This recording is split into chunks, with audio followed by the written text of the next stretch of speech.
Holy Toledo. Hi. Am I live? I think I'm live. Holy crap. I don't have a hands camera again. I don't know what's going on. Poopy. Hi. I'm Sarah Peasley, hand knitter. It's Monday morning. I'm running late. It's a typical Monday morning. Let's move this here. Let's click on that. Let's move that there again. Did you want me to be the very polished person on the YouTube? What if I say okay? Maybe that's all I need to do. Where'd that go? Oh crap. There I am. Just flailing. Okay. If I say hands camera and it's blank and I unlock it and I hit properties and I say refresh and reconnect and then okay. And then I go back to locking that and go back to face camera and it made no difference whatsoever. Okay, I'll just hold things up again. Hi, Tammy. Um, okay, so Poopy, it didn't work on Friday either, so I don't know what's going on. Obviously, I have to start figuring it out before 2 minutes before I go live, right?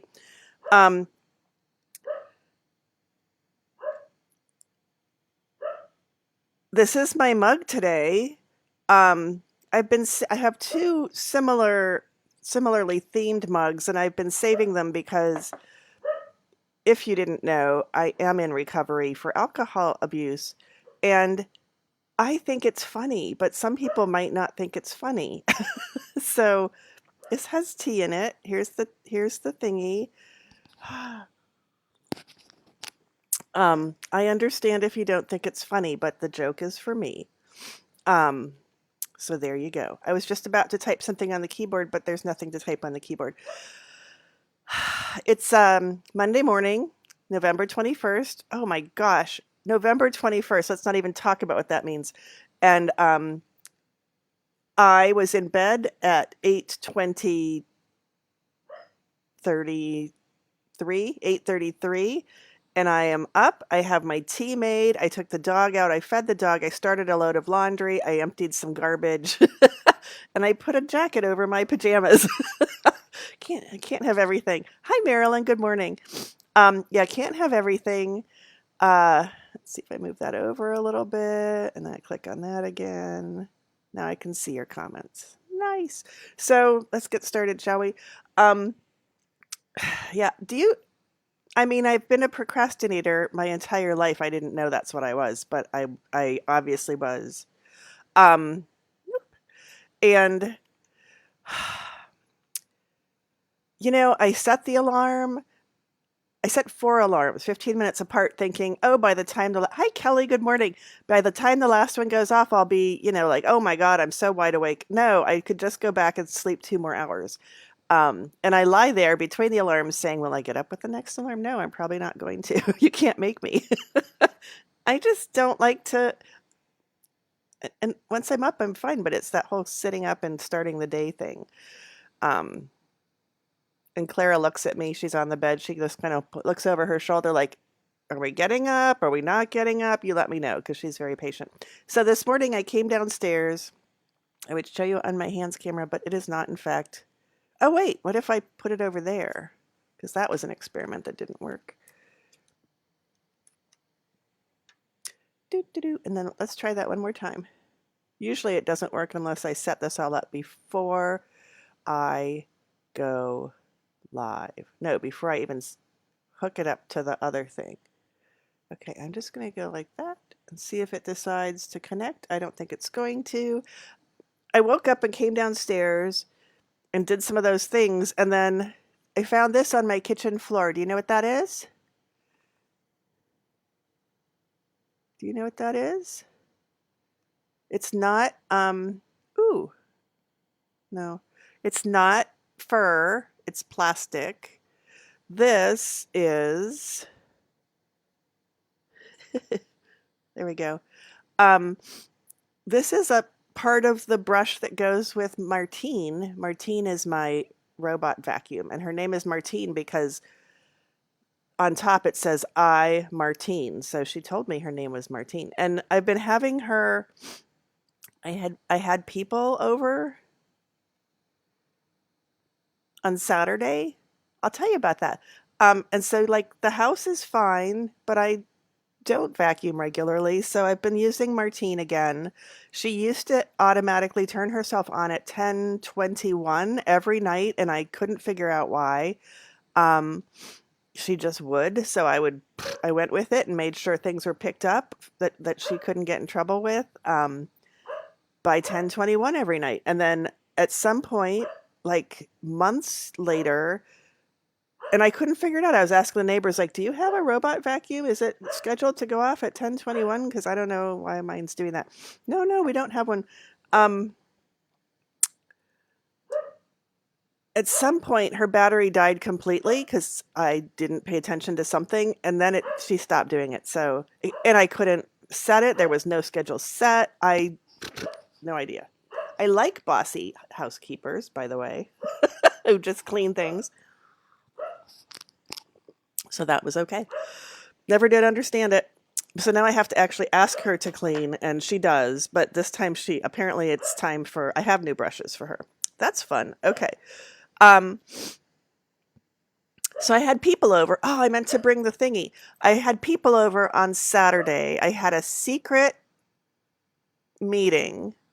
Um, I don't know if I told you this last time or not, but a while ago on Facebook, I said, is it just, I don't know what I said, something silly, but it had to do with who has lots of ends to weave in. And some people said, oh, definitely me. Those people were invited to my house to weave in ends. And I ended up with 3, so there were 4 of us, and we worked on finishing things. And we made progress. And some of us actually finished things. Anna finished 2 hats. Um, I finished weaving in the ends on my giant granny square wrap and maybe something else. I don't. And so we put our ends into a vase. If all the ends we finished, we put it in a vase. And then I had a bell we could ring when we finished things. And I think it was fun. I think it went well. So I've decided to do that on regularly every month because I was going to do it every quarter. And now I think, no, it's got to be every month because I have a lot of ends to weave in. And then hopefully I'll have more ends to weave in. So starting in January on the last Sunday of every month, and I'm calling it month ends, ENDS, get it?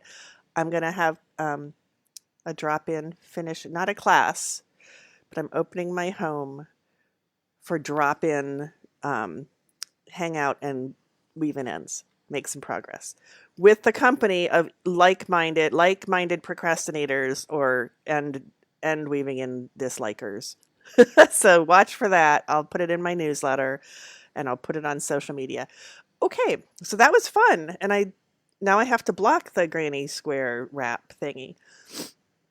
I took a class this weekend. I had the pleasure of attending one of Tony Lipsy's classes at Woven Art this weekend, the yarn shop in East Lansing.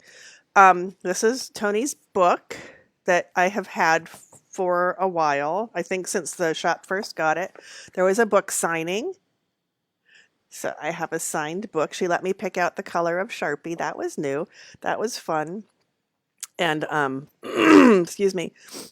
And there were 3 classes. The first one was how to do Tunisian crochet, which I did not attend because I have done Tunisian crochet.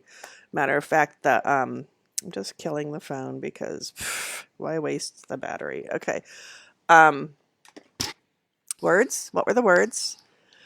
Oh, I made a cowl in Tunisian crochet, that cowl, and it was hanging at the shop. Meg asked if she could have it as a sample for while Tony was there and to put by the book, and so I said yes. But that was a long time ago, and I couldn't really remember how I did anything. So, but I didn't do the beginning class, and the second class was an intermediate level. It was different Tunisian crochet stitches. Did I say Tunisian crochet at any point yet?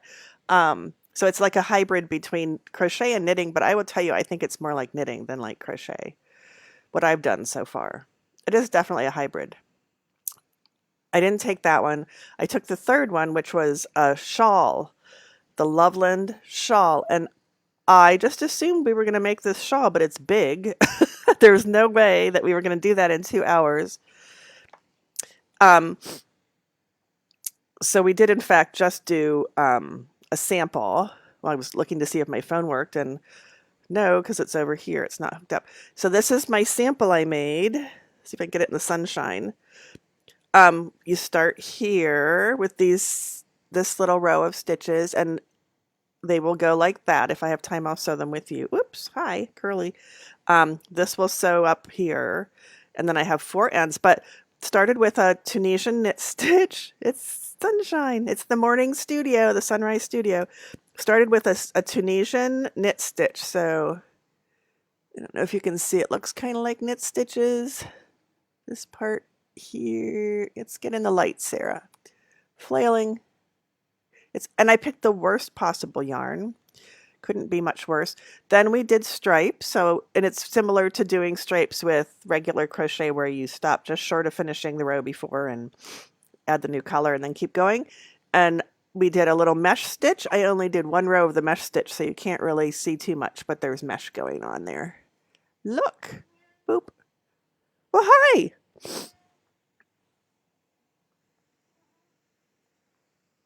Where'd you go? Where you go? Come here. There. Look at Sam. Sam's making a guest appearance. Hi, baby. You don't get to see Sam very often. That's her tail. She looks like a Maine Coon, except she has that sad little tail. So, a mix of some kind. She was a feral cat. She's not anymore, trust me. Okay. Yep.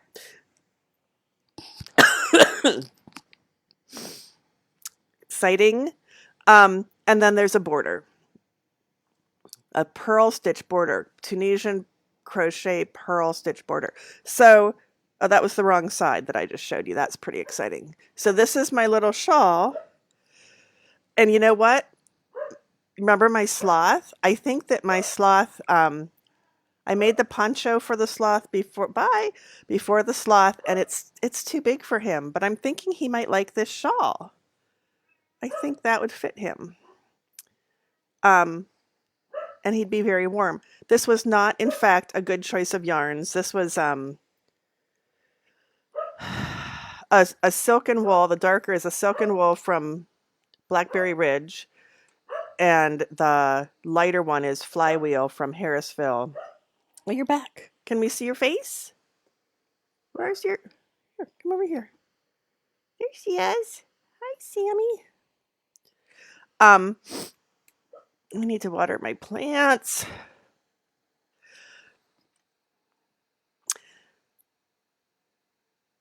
Flywheel from Harrisville in the color Bancroft. And they worked really well together in a mosaic. I started a Melanie Berg mosaic shawl, and I decided it wasn't a fun mosaic shawl because there was too much thinking.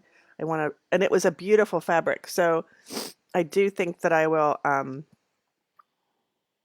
fed you, didn't I? I did. So I do think that I will use those together at some point. Maybe not. I don't know. Anyway, guess what I did last night at midnight? I went in my stash and I didn't have enough of a DK weight to do the shawl, the Brill shawl. And there is a fingering weight version. Do you see where we're going with that? I have lots of fingering weight. So I found my gray box. So this one is, it's a dark gray. Let's see what it is, because look, here's the tag. Oh. Madeline Tosh Twist Light in leopard. The color is leopard. So it's a tonal dark gray. There you go. It looks just like that. I used it in my Free or Fade, the smaller of the fade shawls back in the day when that was fairly new. I used that gray, one called Aria, Arya, I think, that had gray with flecks of green, and then a green that I don't remember what it was called. And so that was the last color, and I didn't use a lot, so that's not a full ball. So I'm also going to use a light gray with it, a silvery gray, and this is from Ba. It's La Jolla, and the color is gray onyx. So I have leopard and gray onyx.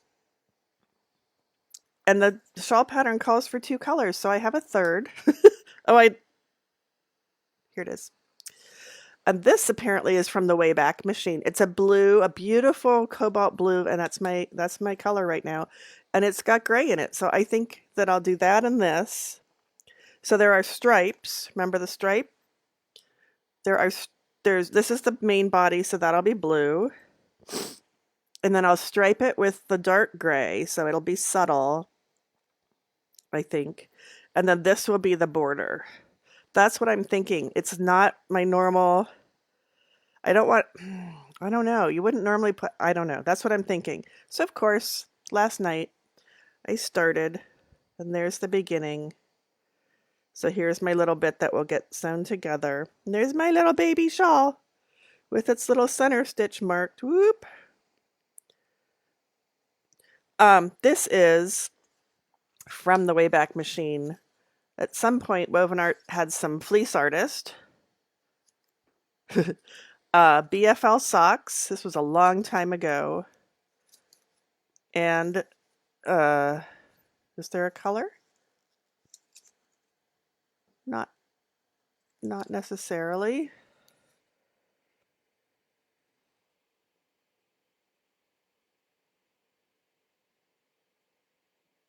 Polar Sea. It's called Polar Sea. The tag is really worn because it's from the Wayback Machine. So, just threw a little something together last night at midnight. And here's my Tunisian crochet hook. I have the Addy Click set, and I got the little stoppers for the end. And I have a fucking long Tunisian crochet. We were supposed to have 40-inch long Tunisian crochet hook for the class. I don't think we needed 40 inches exactly, but for the shawl we do. And this is probably 40. It's probably 36, but I think it'll be fine. And it's really big for fingering weight. But the bigger the hook, the looser the fabric. So sorry I can't show you on my hands camera. It's the way it goes. I did have something else I wanted to show you, but I'll save that and we'll go right to the reading for our Knitter's Oracle, if that's okay with you, because, sorry, I didn't mean to go, because the other one, there's no deadline, and I want to show you close up and personal, which requires the use of the stupid hands camera that doesn't work. I really need to, anyway. Knitter's Oracle time. So this is the Knitter's Oracle deck from Alexandra Tinsley, designed by Alexandra Tinsley of Wild Hunt. Is it Wild Hunt Design? Yes, wildhuntdesign.com. Shiny gold. Sam still says hi. And we give it 3 shuffles. Here goes one. Ow! Here goes one again. Did you hear it? Here goes 2. Do you want to shuffle? Oh, you don't have thumbs. There's 2. The class was fun. Tony was there and her mom Gwen was there helping. That was pretty hilarious, seeing the mother-daughter combo. Do you want to come up here and help with the reading? Come on. She's a little on the heavy side. Do you want to come up? Come on.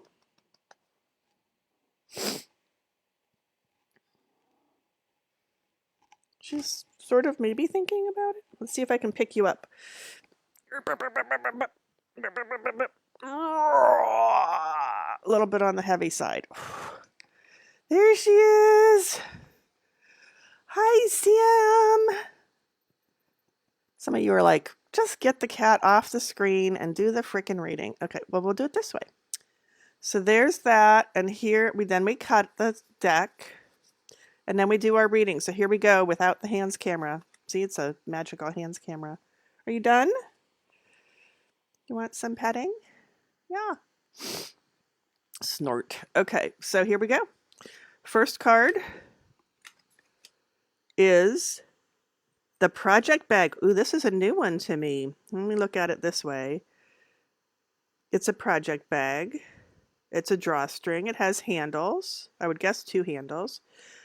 There's a ball of yarn that's currently out of the project bag. It looks like it's the kind that can stand up on its own. Got a nice sturdy bottom. Aw, Claire is thinking about being sad. So the project bag implies that there's, well, something inside because the yarn leads to that. So we don't know what the project is. That's exciting.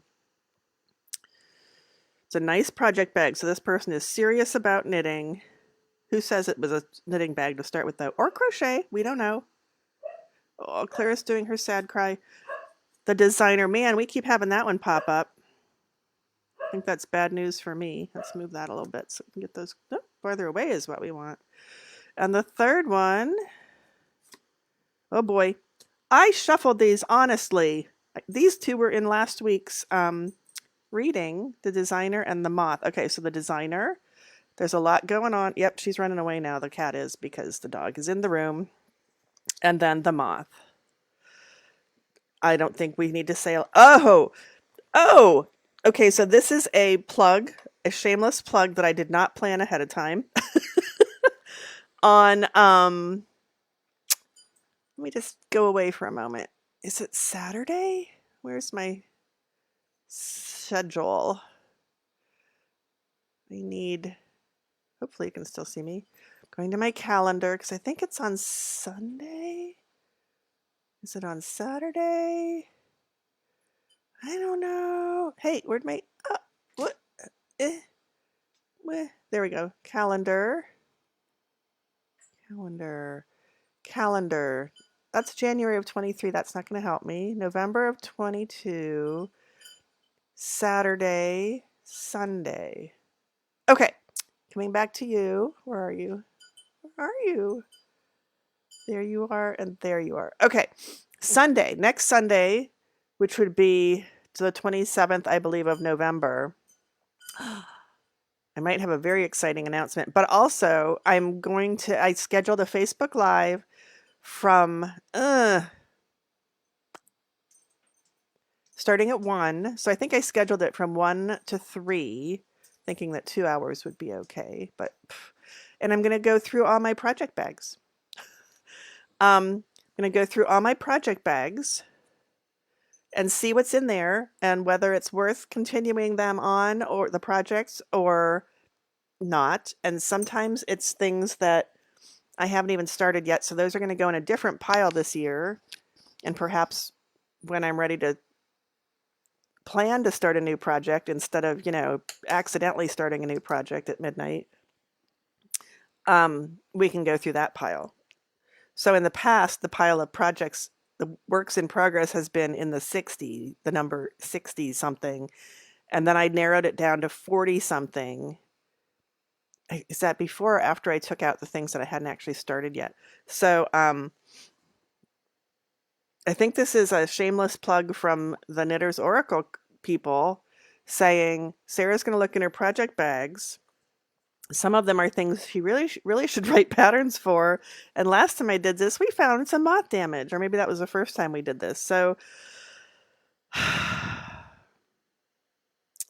but if it wasn't a shameless plug, what would this mean? Let's see. If it wasn't a shameless plug,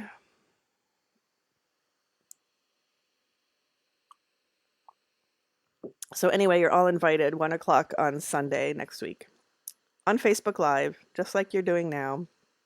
Except I think I have an event set up. So you could RSVP and then you'll get you could say interested and then you should get a reminder in Facebook.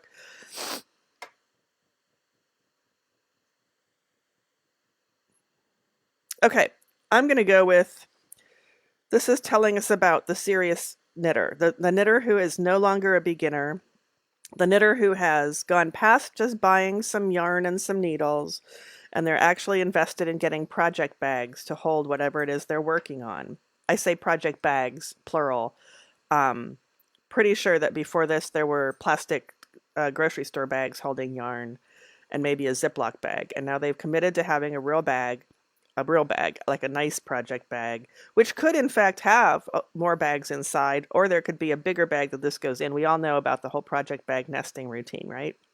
If not, start. It's fun. Well, this is pretty, but I don't need any more bags. Oh, look, this bag would hold all my bags. Or I could put all my projects in separate bags and then in a big bag. It just never ends. It's fun. It's part of the fun. It's all fun. So this is representing somebody who has invested. They're now going to be a true knitter, not a true knitter. Everybody's a true knitter, but a serious knitter that has project bags dedicated to holding their knitting or crochet. Don't get me wrong, or Tunisian crochet. They're making. Doesn't have to be yarn, but there is a giant yarn ball there. Could be, nope. And then the designer, I think that they are starting to tweak their patterns. They are saying, you know, I wish that the body was a little bit shorter. I want a crop sweater, so I'm just going to change the pattern a little bit. So not necessarily a full-fledged designer, but somebody who's feeling confident with the pattern enough to make a little change. Maybe, oh, I think I'll put a pocket on there. I still don't know what that little thing is. Doesn't matter, but I don't know what that little thing is. Maybe they're just decorations, because there's often decorations on their fabric. And enough to know about the moths. Maybe that you need to keep your projects in project bags to protect them from the moths.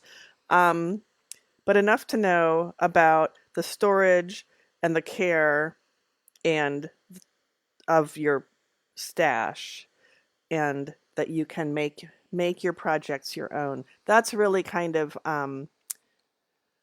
it's not like a go forth and conquer, but it's a maybe if you have a project bag, a nice project bag rather than a Ziploc or a grocery store plastic bag, and maybe if you've put a stripe in something or shortened a body or lengthened a body or said, I don't like ribbing, damn it, I'm going to do garter stitch on the bottom. And maybe if you're like, oh, I should probably really take care of my stash or put it in boxes. How about that? Put it in Tupperware, not Tupperware, Sarah, Rubbermaid boxes to make sure that there's no moth damage. Then I'm sorry, but you're a knitter. You are a serious knitter. You're not going back. You'll always just be like, oh, I have so much yarn and too many things. I really don't need any more yarn is what you'll say when you come in the yarn shop. And we'll all say, oh yeah, we hear you. Would you like to see this yarn over here? So that's my, really it's a shameless plug for come watch me on Sunday, which will be the day before Monday. So you'll maybe see me on Monday too. But that's my reading is shameless plug, and also you might be a knitter if. Okay. Look, it's 9:30. I'm gonna get some breakfast and maybe put on some pants. I'm kidding. I threw jeans on because I had to take the dog out. Let's be serious. I'm not going out in my pajama bottoms. Yeah. And I know it's an obsession, Lonnie. I'm just saying, if you think that you're just trying out knitting and you might not be a very good knitter, if these things are part of your knitting wardrobe, the whole willingness to change the pattern a little bit, either to make it easier or to just personalize it, and you have a nice project bag, and you've got your yarn in storage, like in a I don't know why I always say Tupperware, Rubbermaid bin or something, you might be a knitter. You might be an obsessed knitter. All right. Nice to see you all. I will see you next Monday. Maybe I'll see you on Sunday. I scheduled 2 hours, 1 to 3, but I can't imagine it will take less than an hour. I don't know how long it's going to take, but I'll go through all my bags. I've got to pull them from all the corners of my house and put them in one spot, and I promise I won't look in them until I'm with you. So I will see you next week somehow. Thanks. Bye.